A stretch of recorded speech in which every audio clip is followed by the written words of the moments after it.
I wasn't looking for trouble. I just found an old phone, and now I wish I never picked it up. I was walking home from work when I saw it. An old phone lying in the gutter, half buried in damp leaves. The screen was cracked, but something about it caught my eye.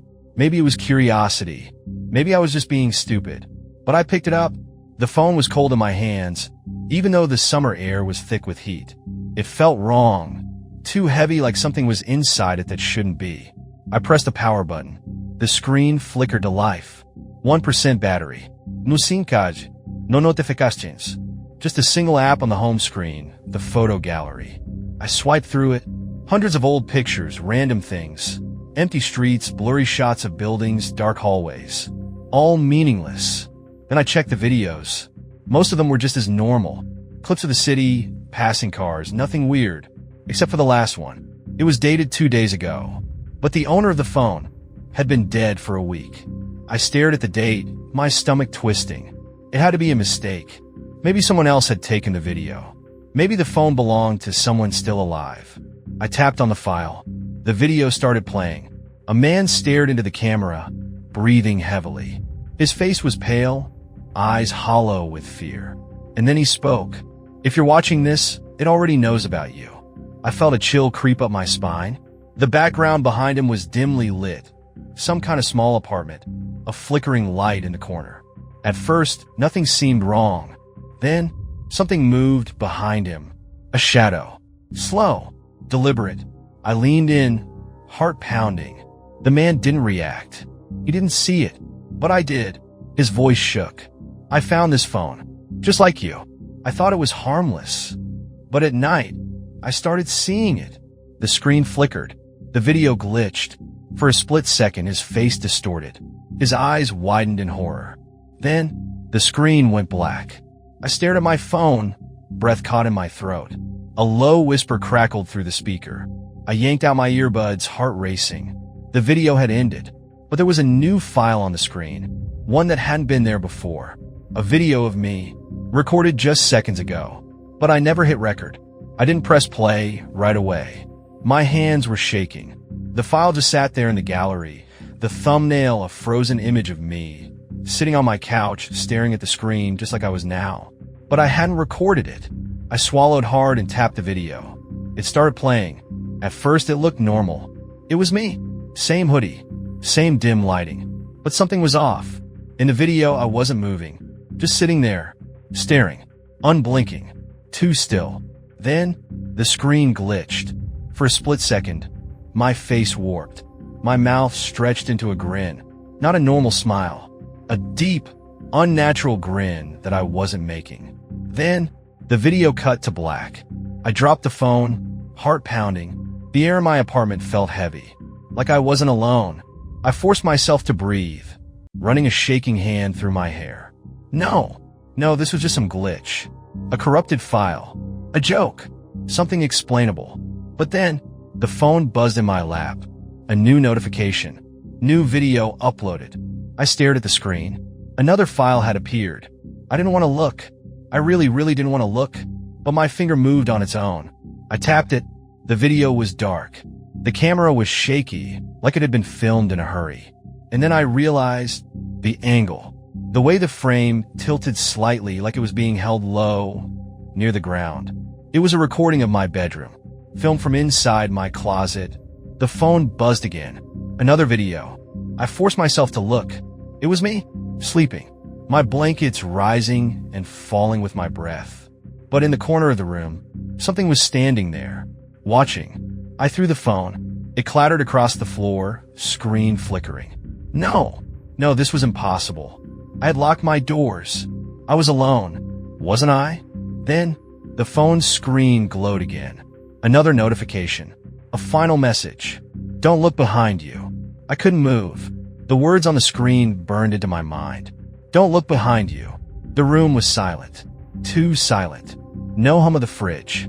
No distant street noise.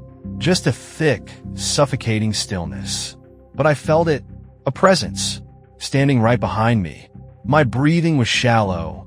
My chest tight. I squeezed my eyes shut. This isn't real. This isn't real. But the weight in the air told me otherwise. Something was there. Something was waiting. I forced myself to focus on the phone, still lying on the floor. The screen flickered. The video started playing again, on its own. I didn't want to see, but I had to. The video showed my bedroom. The same footage as before. Me asleep, blankets rising and falling. The figure in the corner stood completely still. But this time, it moved. Its head tilted. Its limbs twitched. And then it took a step forward, closer to my bed. Then another. Then, it turned its head toward the camera. For the first time, I saw its face. And it was mine. I scrambled to my feet, knocking over a chair. I needed to get rid of the phone. Now, I grabbed it and yanked open my apartment door. The hallway outside was empty. I sprinted down the stairs, heart hammering against my ribs, out into the street, into the dark. I ran until I reached the nearest storm drain and hurled the phone inside. It hit the metal bars with a loud clatter, then tumbled down into the darkness. Gone. It was over. Or so I thought. That night, I finally slept. No whispers, no buzzing, just silence. For the first time in days, I thought I was free. But in the morning, when I woke up and rolled over, the phone was back on my nightstand, and it was recording. I stopped breathing. The phone was right there, lying on my nightstand, screen glowing softly in the dim morning light. A video recording of me, right now, from a few seconds ago. I slowly reached for it, my fingers trembling. The moment I touched the screen, the video stopped. A new message appeared. You can't get rid of it. My stomach twisted. I had thrown it away. I had watched it fall into the storm drain. So, how is it here? I wanted to scream. Instead, I did the next best thing. I grabbed the phone and smashed it against the wall. Once, twice, again and again, until shards of glass rained down onto the floor. The screen was shattered, flickering, but still on, still watching. And then, a new video appeared. I didn't open it. I couldn't. But the thumbnail was already burned into my mind. It was me, sitting on my bed, staring at the phone, with someone standing behind me, their hand resting on my shoulder. I bolted up, twisting around. Nothing. My room was empty. The only sound was my own ragged breathing. But the phone buzzed again. Another video. Play it. I shook my head. No, I wasn't doing this. I grabbed the phone, ran to the kitchen, and shoved it into the sink. Turned the faucet on full blast. Water poured over the broken glass, flooding the circuits. The screen flickered violently. Then, it went black. I stood there, gasping, watching the water swirl down the drain. Maybe this time it was really over. That night, my apartment was quiet. Too quiet. The air was thick, heavy, like something was missing, or something was waiting. I lay in bed, staring at the ceiling, telling myself it was over. That's when I heard it, a faint buzzing, coming from the nightstand. I turned my head slowly, and there, lying on the wooden surface, the phone, perfectly dry, screen glowing, with one final message. Now you belong to it. I didn't touch it. I couldn't. The phone just sat there, waiting, screen glowing, buzzing softly like it was breathing. A new video file appeared. No title. No thumbnail. Just the word, watch. My fingers trembled. My whole body felt cold. I knew I shouldn't open it. I knew that whatever was inside, it wasn't meant for me. But I tapped it anyway.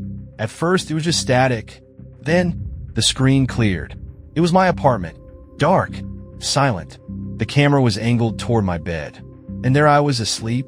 The blankets shifted slightly as I breathed. Then, the closet door creaked open. My pulse froze. A figure stepped out. Slow. Unnatural.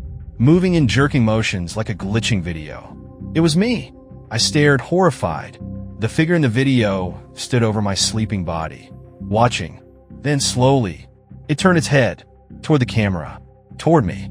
Its mouth stretched too wide, and then it spoke. With my voice. You let me in. The screen glitched violently. The figure lunged at the camera. The video cut to black. My blood ran cold. I turned my head slowly, shakily, toward the closet. The door was open. A hand rested on my shoulder. The lights flickered, and the last thing I heard, before everything went dark, was my own voice, laughing, The next day, everything looked normal. The sun rose. The city kept moving. My apartment was empty, except for the phone, still sitting on the nightstand. A new message on the screen, waiting for the next person to pick it up.